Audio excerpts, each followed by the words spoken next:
In this video, I wanted to clear up some questions you might be having with installing an epoxy floor in your garage.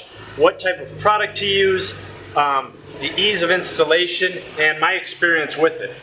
So a couple months ago, my dad helped me install this epoxy floor in our garage, and I looked over different types of products to buy for a long time. When you go in the store like Lowe's or Home Depot and you see those samples on the wall, and they have one that's a matte finish, one that's a glossy finish, and then there's ones that have those metallic finishes and they look really cool.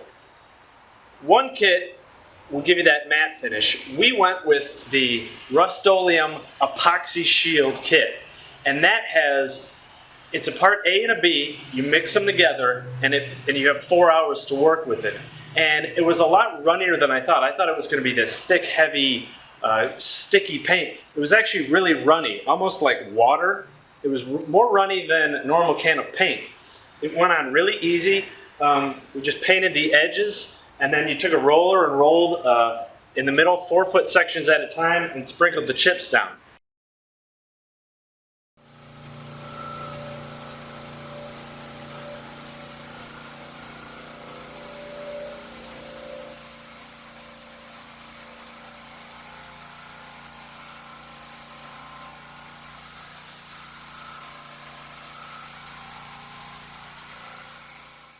Now, our garage is approximately 18 feet by 18 feet, and we used exactly 1 can of paint. We bought the 2.5 garage kit.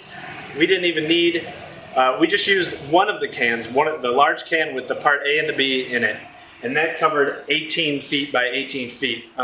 So if you have less than 18 square, you could probably get away with the 1-car garage or 1 can. Now again, we use the Rust-Oleum EpoxyShield kit. We bought it on Amazon. In the store for 2.5-car garage is 150 bucks or something. I think we got it for 100 or 110 on Amazon. There's some other products. There's just a can of paint you'll see in the store. That's EpoxyShield from another company, and that's like 30 bucks. And that would do the trick too, because our floor was actually already painted. It looked like it was painted with just house paint, and it seemed to look like it held up pretty well over the years. There are some divots and chips because it's a 30-year-old floor. But if you just want to grab an old can of paint and paint the floor, that would do pretty well. Although I have to say, we've been dragging cabinets and bookshelves, and this floor has not scraped up at all. So I'm really happy with the epoxy flooring over just paint that might chip and tear up and not be bonded to the concrete floor itself. Another product you might be looking into is that rock solid box. It's also made by Rust-Oleum, and that's the one that has the metallic and the silver and the wood grain, where you buy those little dies, you dye the epoxy, and you can see those really cool metallic floors. That one, first of all, is really expensive. That's like a $200 kit, and the dye is another, I forget, 30 bucks or something. And on top of that, to get the really shiny finish is more than 2 coats. With this floor that we did, it was just 1 coat. We just rolled it on and that was it. And I talked to the guy at the store, and he's, you know when you see the matte finish and the shiny finish, he said that this Rust-Oleum EpoxyShield is the shiny finish in 1 coat. I would say it sort of is. If you want that really high gloss shiny finish, you're going to have to buy a 2nd can, which is just that high gloss can coat that you put on top. So if you look at some of the pictures I took of this, it's kind of shiny. It's not a matte finish, but it's somewhere in between. It's definitely not as high gloss as those little samples you see in the store. But I have to say, if you're going to buy that rock solid kit, you definitely need that 2nd coat on top. You're not going to get that shiny mirrored finish with just 1 coat. You have to buy that clear coat that you roll on afterward. Now, I really wanted to get that rock solid kit, but I don't know if it would be that great with this floor. That's more of a brand new floor, maybe an interior floor, maybe a nice smooth basement floor where you can get that mirrored finish. With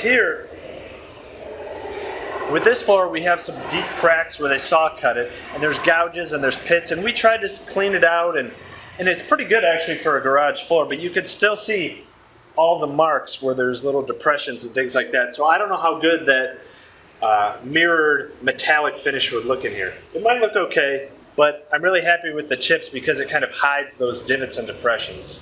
And again, it's been a couple months. We've had 0 chips. We've had 0 problems with it. It still looks like pretty much the day we put it down. We could always go back and put that second top coat, that shiny coat on, but there's no way we're going to get this stuff out of this garage. That was kind of a one-time thing that we're ever going to have our garage empty. But I highly recommend any product you do. It's going to look way better than just that normal concrete floor. I really like it. It's got a slick surface to it, so if there's dirt or something, it just brushes right off. It doesn't get into the pits of the concrete.